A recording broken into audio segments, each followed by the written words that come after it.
Hello and welcome to this instalment of Talkin Trim. I'm Jonathan Skinner and today we're looking at the boot trunk liner kit for the Jaguar XJ6 and XJ12 models. So that covers Series 1 to Series 3 and it also includes the 2-door coupe as well as the 4-door. Standardly, the car's left in black and it was normally the hard URA material, which is a PVC plastic with a graining to match sort of vinyl and leather, and it had a felt backing to it. However, this is an upgrade kit, so this has been done in our wool carpet to match the main interior kit as requested by the customer. Just to show you in a book what I'm talking about obviously this boot liner kit here. So you can see it covers the floor area, then you have the kind of step element of the side area going up into the actual boot side panels, and then above the step there you also had this sort of bulkhead area to the main cabin section there. And it's worth noting as well that we're also talking about these parts here which are actually in the lid of the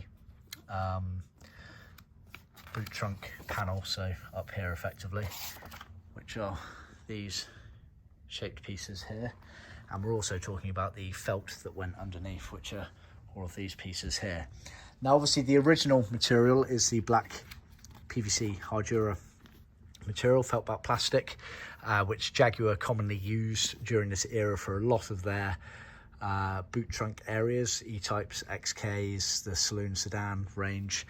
Now that obviously normally had a felt backing on it anyway, but with the wool upgrade kits we obviously supply the jute felt material. As you can see here, it's actually doubled up to allow for the thickness, as you can see here. So this is the kit. So just to show you elements of where it all goes, it's roughly in the orientation in the car here. Like I said, this is the wool upgrade. So this has been done in what we refer to as honey wool, which is a sort of biscuity colour, and in fact the edging is biscuit. We actually have 3 colours that work well with biscuits main trim. If you feature this as the edging being the biscuit light tan material, we have 3 wools that work well. We've got honey, we've got palomino, and we've got cinnamon. All look really nice with biscuit edging on it, so we do give you that choice there.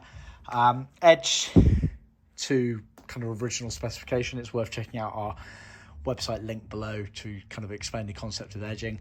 Basically, just to give you a very basic overview, not all edges are bound, and the concept being that no raw edge is normally on show. They would either tuck underneath the adjacent edge of a bound piece, or they would tuck under the edge of an adjacent panel, thus not on show. So a nice example of that here is the bottom of this step side section here, which isn't edged because when it's in the car it tucks underneath the adjacent edge of this boot mat cover there.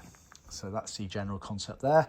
The boot side panels are an actual millboard panel, and we trim them in the wool for the upgraded kit. For the black hard URA OEM kit, they would just be black grained faced millboard material, so just bear that in mind. And yeah, like I say, it's laid out in the orientation in the car. So this is the bulkhead piece that goes on the bulkhead in between the main cabin area and the boot trunk area. Then you had the sort of raised floor section up the step here, so that's that piece there, and where this is here is where the step goes down, and obviously that would tuck underneath, this would overlap and tuck underneath the main boot mat floor section. Main boot mat floor section is this section here. Then you had the kind of step left and right, so that's the left, that's the right, which is these sections here where it steps on the left and the right. Then you had obviously the boot side panels, which are the millboard panels, trimmed in wool if you order it in the upgraded wool kit. And then you had the valance panel, so this is at the very back, kind of tucked down there. And then you had the bits that go on the actual boot trunk lid bodywork, so this panel up here, which this effective panel here, and you can see the shapes here, which is what those shapes are there. And then you obviously had the doubled up felts there for the main sections there. So that's the kit. Worth noting, some of the later cars had these holes cut out in the rear bulkhead, the bulkhead area that separates the main cabin area. I believe they're for some air vents possibly.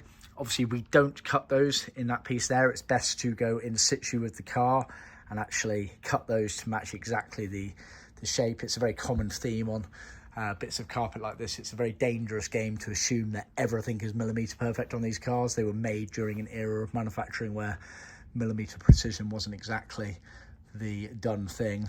So therefore, sections like that, you want to be lining it up to your car and making the necessary cutouts. We can guide you through that process because there's definitely a better way of doing these things to make sure you get the neatest finish around those areas there. So do let us know if you need any help and advice on that. More than happy to help here. But a lot of these things, it's not us being lazy. It's done by design through years of experience of knowing how these cars are put together.